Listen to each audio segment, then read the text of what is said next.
everybody, this is Dr. Maples. Today we're going to continue our conversation about sociology majors on the job market. In today's video, I want to focus on a very timely and exciting profession that puts all your sociology skills right there in your daily job tasks. That's the field of user research or user experience research, or sometimes just UX, or any other list of names that we'll get into in a moment.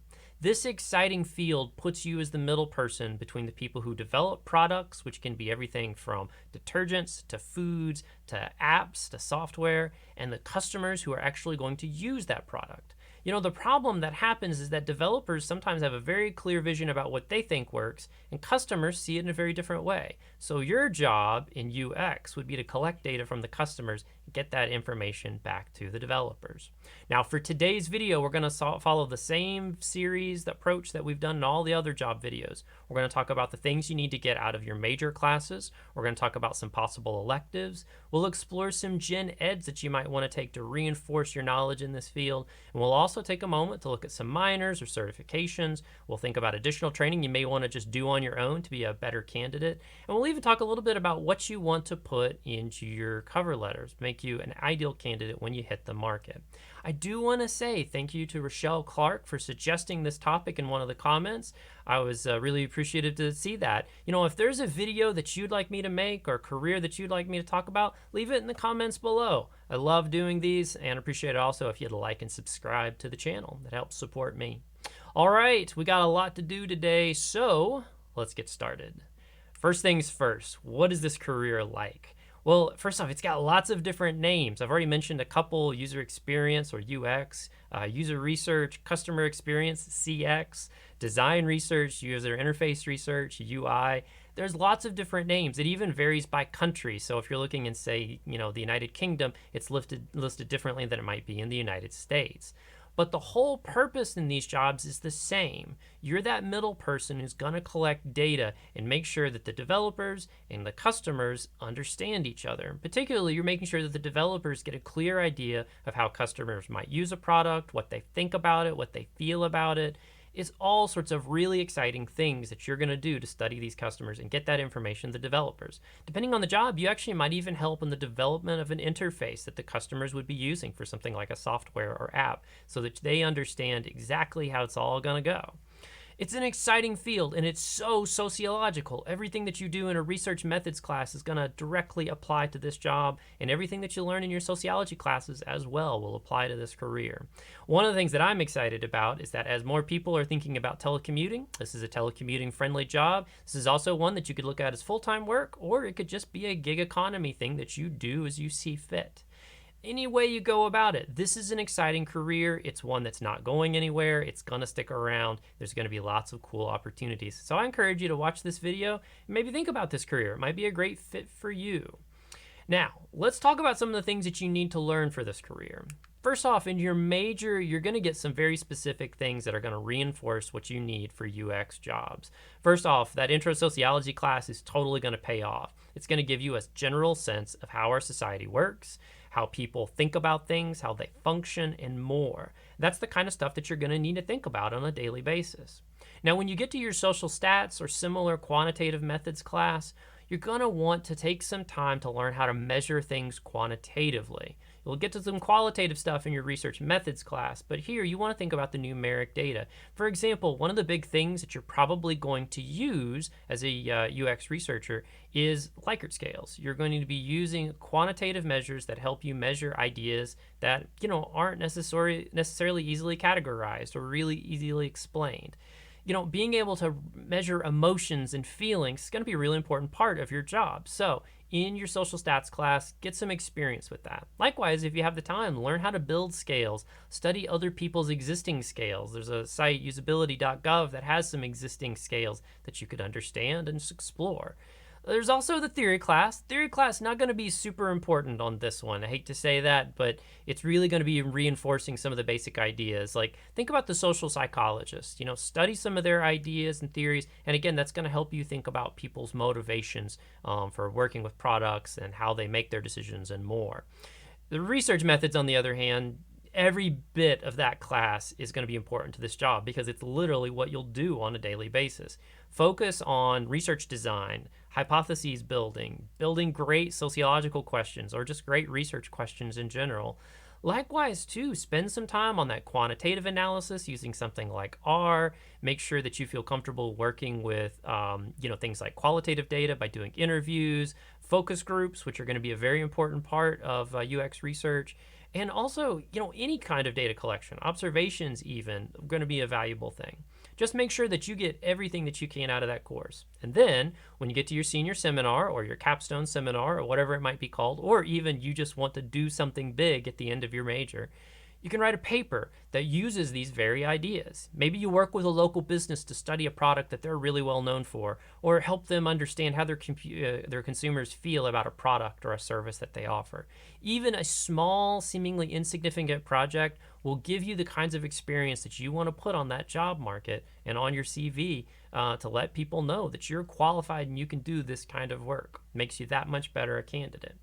You can't go wrong in terms of your electives either. Almost any sociology class you want to take is going to be useful for this career. I do suggest if you have access to demography or gerontology, those are really great to think about trends that are happening in our society that might be important for marketing purposes.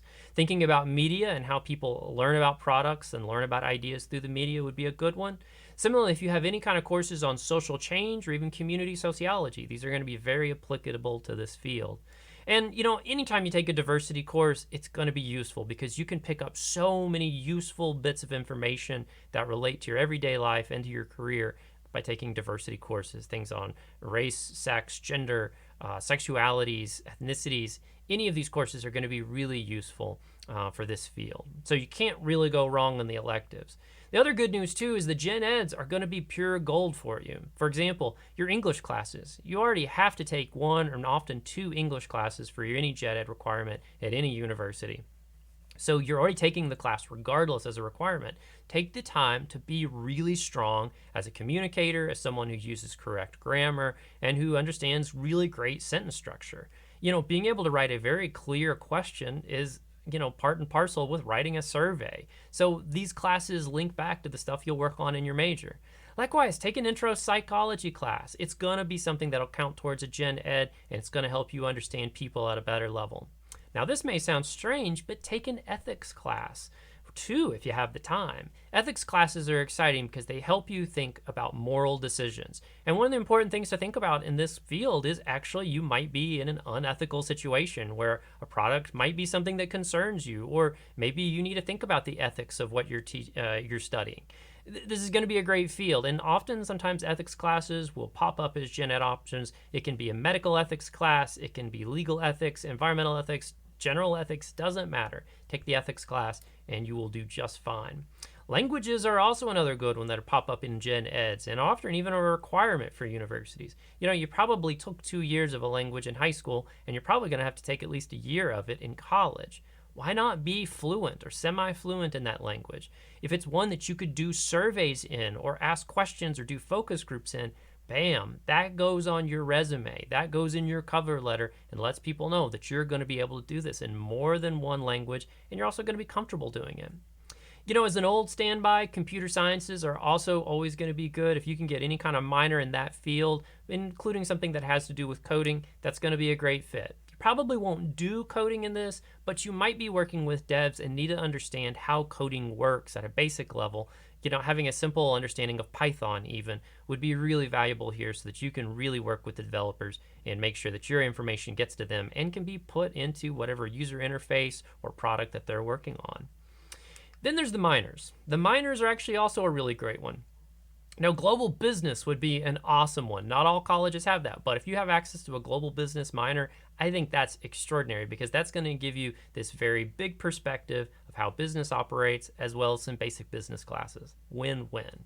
Marketing would be the same thing. You're understanding how products work, how we sell products, even thinking about how to market a product. That's all stuff that could be great for your field.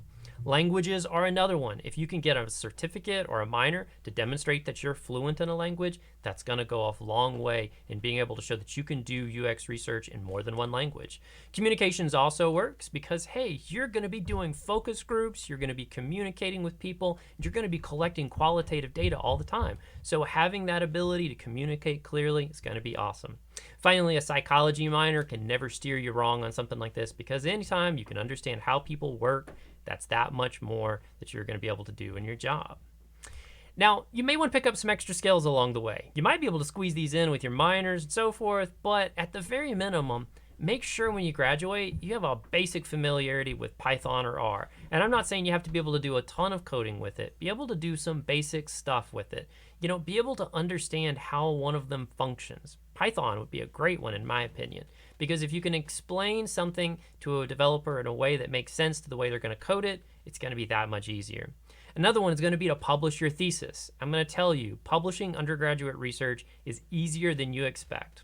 Hey, I tell you what, leave me a comment below if you'd like me to do a series talking about publishing undergraduate research.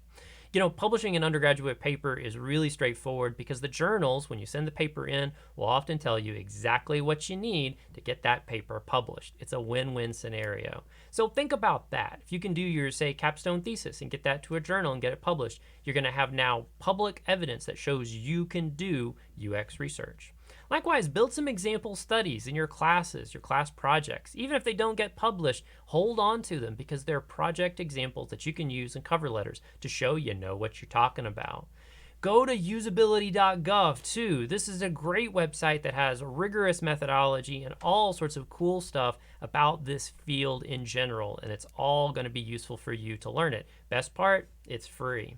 Another free thing, get an ethics certification through city or through your university programs. These are always available through universities, and 99.9% of the time, they don't cost you anything but a couple hours of your life and a whole bunch of studying, but it's free and it looks great on your paperwork to show that you are an ethical researcher. In fact, I have all of my research methods get that as part of, or all my research methods students get that as part of the class. Now, finally, when you're getting ready for that cover letter, there's a couple of things that I think you should point out. Show some experience in methods. Again, if you can point out some examples of like you did focus groups, you did interviews, you've done research design, put those examples in there. Show that you know what you're talking about. Most people who apply for these jobs aren't going to be able to do that because they haven't been thinking about it. So even if you have a couple of semesters or even a semester that you can do any kind of basic research, published or otherwise, get it in there as an example. It's going to show that you know what you're doing. Second, spend some time emphasizing that you understand how society works. That's the whole purpose of getting a sociology degree, is you understand how this sociological world functions, and you're going to do that better than anybody else out there. So celebrate that and talk about it. Third, make sure that you point out you're ready to start your career and you have experience, ethical certifications, training, whatever it is that you want to point out that make you a strong candidate for the job. In short, tell them you're going to hit the ground running and you're going to be able to do the kinds of things that you need to do right away. There's not going to be hand-holding or people having to train you to do your job. You're going to be able to do a lot of these tasks right from the start. Finally, point out that you can communicate with developers, especially if you have that experience with Python or any other coding language. Letting them know that you speak their language is going to go a long way for having a great working relationship with development, but also communicating with the people that you're studying and getting the data that the developers are gonna need. UX research is an exciting field and it is so sociological. I'm really excited to talk about it and to see people going into this field because it's a perfect chance to use all the sociological training that you have. Likewise, everything that you learn in a research methods class, all those different design methods, ways to collect data, that's all fair game for this job. Those are all things that you're going to use on a daily basis. So check this field out, and likewise check out the rest of my videos in this series. And if there's one that you'd like me to do, a career that you'd like me to talk about or do a study for you, let me know. Leave a comment below and I'll be happy to help out with that.